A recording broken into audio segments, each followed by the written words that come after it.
mon cher Hwarang, Mona Kimura.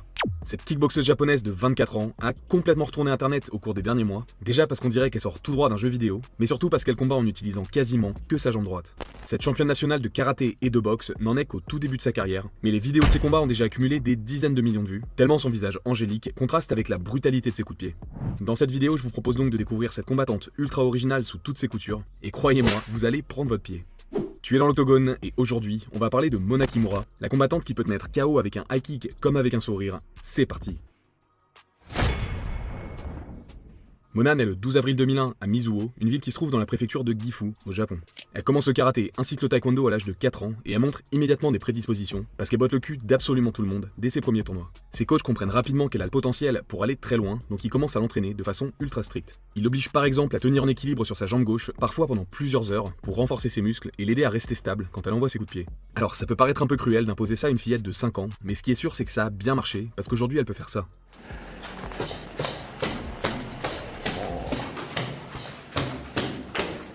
Pour vous dire, c'est devenu tellement une habitude pour Mona que des fois elle livre ses interviews en se tenant sur une jambe et elle va même promener son chien en marchant comme ça. Alors quand je l'ai vu faire, moi aussi j'ai voulu essayer pour voir si c'était vraiment dur. Et avant de vous montrer, sachez que j'ai commencé le karaté quand j'avais 10 ans, donc normalement les coups de pied c'est mon point fort. Bon déjà, j'ai failli avoir une crampe dans le fiac après seulement quelques secondes, mais en plus ça s'est pas du tout passé comme prévu quand j'ai voulu avancer.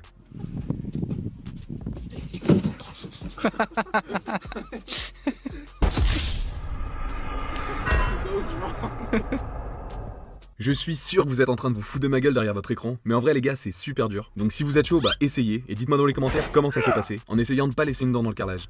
De ses 4 à ses 14 ans, Mona réussit l'exploit de remporter les championnats de karaté du Japon 7 fois de suite, et comme ça devient un peu une promenade de santé, elle décide de se rajouter une difficulté. En 2011, elle commence à s'entraîner et à concourir en boxe anglaise en parallèle du karaté, avec pour objectif de représenter le Japon aux Jeux Olympiques de 2020. Sans surprise, elle excelle aussi en boxe, parce qu'elle remporte plusieurs titres nationaux, et même si elle ne va pas jusqu'aux Jeux Olympiques, elle représentera tout de même le Japon aux Championnats du Monde de 2022. Après avoir complété cette petite quête secondaire, Mona décide de revenir à sa vraie passion, le kickboxing, donc elle rejoint la team Tiger à Tokyo pour devenir combattante professionnelle. En 2024, elle signe avec le Crush, une organisation japonaise qui appartient au prestigieux K1 et qui leur sert en gros d'incubateur pour repérer de jeunes talents qui n'ont pas encore assez d'expérience pour combattre chez eux. Avec son 1m66 et ses 52 kg, Mona intègre la catégorie des poids mouches du Crush et elle livre son premier combat face à Ai Ojiwara en novembre 2024. Elle sort tout de suite du lot grâce à son sourire ultra mignon et à sa bonne humeur contagieuse, donc beaucoup de médias parlent déjà d'elle avant même qu'elle soit entrée dans le ring.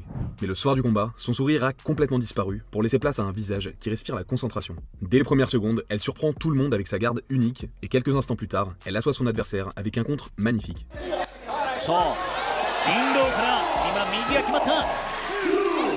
Même si elle a des bases de karaté et de taekwondo, on voit bien qu'elle est aussi excellente en boxe parce que son contre est vraiment